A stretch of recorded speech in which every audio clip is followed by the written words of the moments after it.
औपचारिकता के बाद प्रधानमंत्री जी ने जोर देकर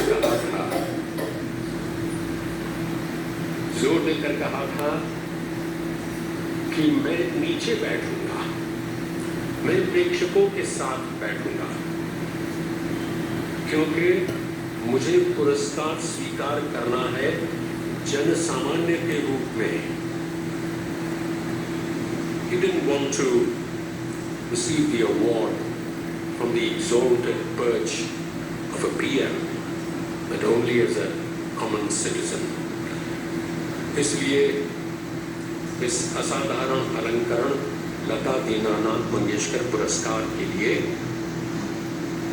मैं अनुरोध करता हूं सामान्य भारतीय नागरिक श्री नरेंद्र मोदी जी से कि वे ये पुरस्कार स्वीकारें।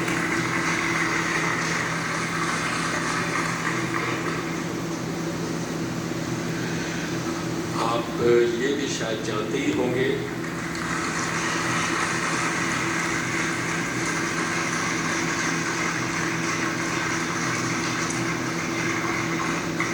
कि औपचारिक अभिवादन के अलावा हमारे प्रधानमंत्री कोई पुरस्कार स्वीकार नहीं करते,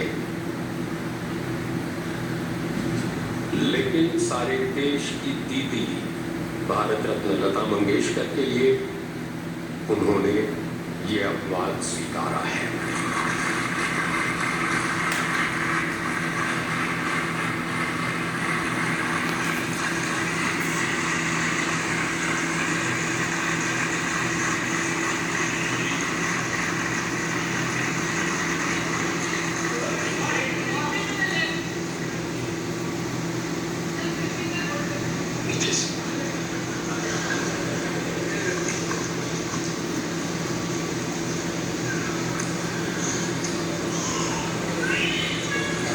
अगर यहाँ बैठे कोई फिल्म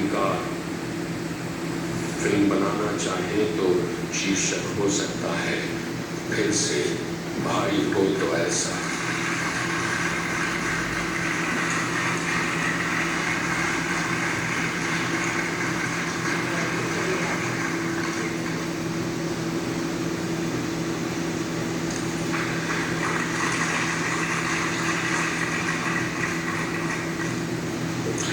देवियों सज्जनों, ऐसे जटिल कार्यक्रमों की तैयारियां बड़े नियोजित ढंग से की जाती हैं।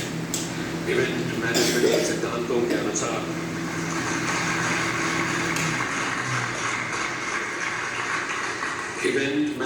सिद्धांतों के अनुसार मिनट टू मिनट सूची तैयार की जाती है। किसे कब आना है, कितने मिनट तक बोलना है।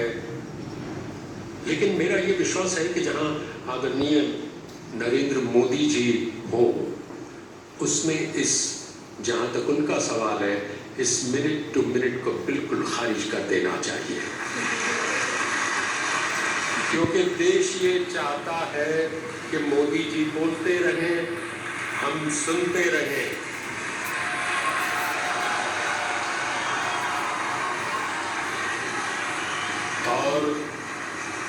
और वो इसलिए कि जो वो बोलते हैं वो करके दिखाते हैं, और जो वो करते हैं वो देश के हित में होता है।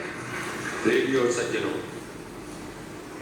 भारत गणराज्य के प्रधानमंत्री आदरणीय श्री नरेंद्र मोदी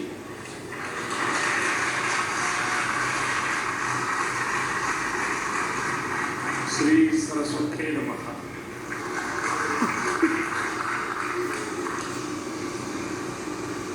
वाणी परंपरा के पुनीत आयोजन में हमारे साथ उपस्थित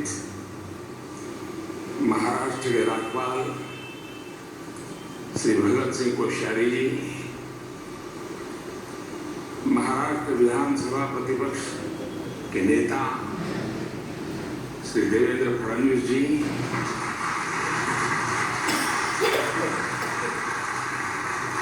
महाराष्ट्र सरकार में मंत्री श्री सुभाष देसाई जी,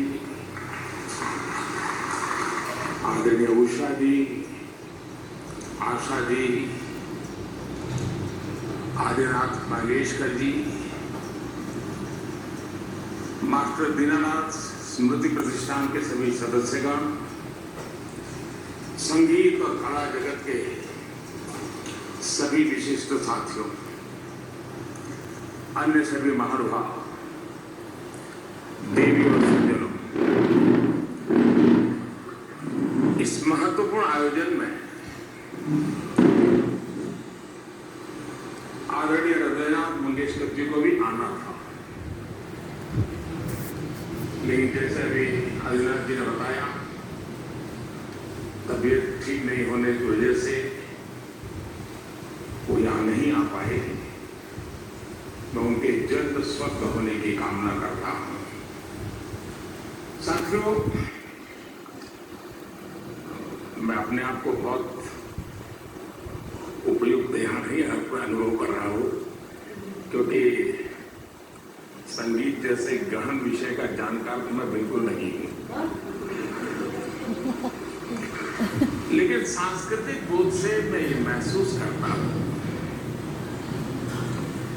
कि संगीत एक साधना भी है और भावना भी है। जो अव्यक्त को व्यक्त कर दे वो शब्द है, जो व्यक्त में ऊर्जा का, चेतना का संचार कर दे वो नाद है, और जो चेतन में भाव और भावना भर दे उसे सृष्टि और संवेदना की पराकाष्ठा तक पहुंचा दे वो संगीत है।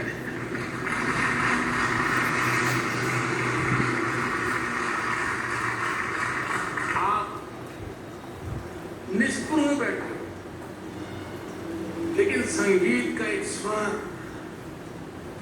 आपकी आंखों से आंसू की धारा बहा देता है, ये सामर्थ्य होता है। लेकिन संगीत का स्वर आपको वैराग्य का बोध करा सकता है। संगीत से आप में विरस बढ़ता है। संगीत मातृत्व और ममता की अनुभूति करवा सकता है। संगीत आपको राष्ट्रभक्ति और कर्तव्य बोध के शिखर पर पहुंचा सकता है। हम सब सौभाग्यशाली हैं कि हमें संगीत की इस सामर्थ्य, इस शक्ति को लता दीदी के रूप में साक्षात देखा है।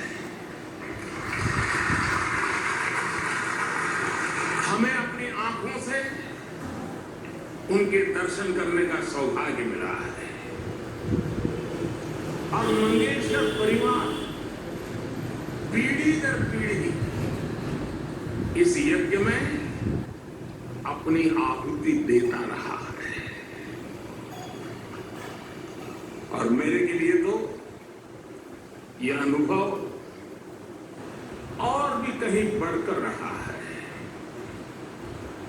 अभी कुछ सुर्खियां हरीश जी ने बता दी, लेकिन मैं सोच रहा था कि दीदी से मेरा नाता कब से कितना पुराना। तो दूर जाते जाते याद आ रहा था कि शायद 4 साढ़े 4 दशक हुए होंगे। सुधीर फड़के जी ने मुझे परिचय करवाया था।